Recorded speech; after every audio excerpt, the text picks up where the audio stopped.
sa palengke ng Indang. Magmo-monitor kami ng presyo. Tingnan natin kung tumaas. Ito yung Bibi Galunggong.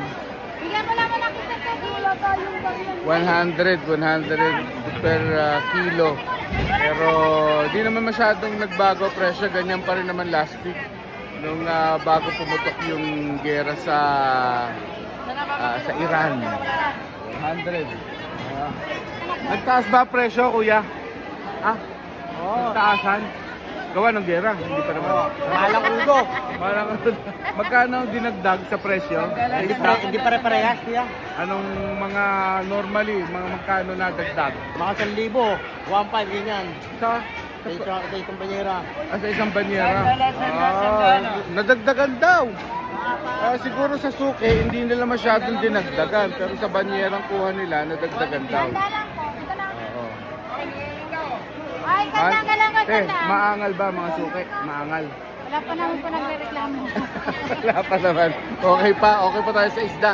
Pero dito sa palengke ng Indang, di hamak na mura to. Kung halimbawa sa mga palengke sa Metro Manila, yung mga mega Q-Mart na yan, medyo mahal na dyan.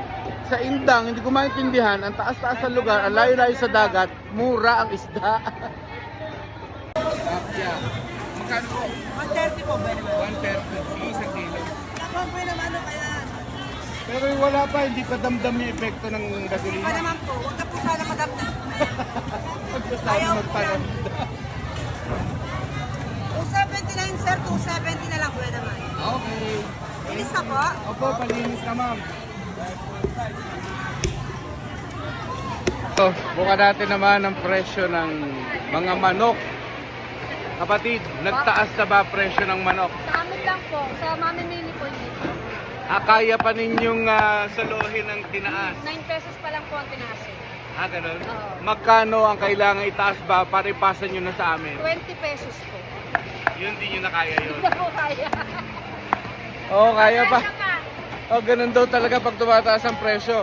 Iindahin muna ng manininda.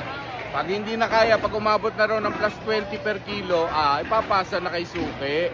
Hindi naman pwedeng hindi tayo sama-sama sa sakripisyo. Ganyan daw, ganyan nakala ka rin sa palengke. Okay pa tayo. Okay, presyong baboy naman tayo. Nagtaas ka ba? Ha? Hindi naman nagtaas.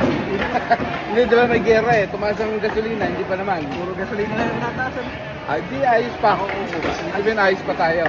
Ayos po.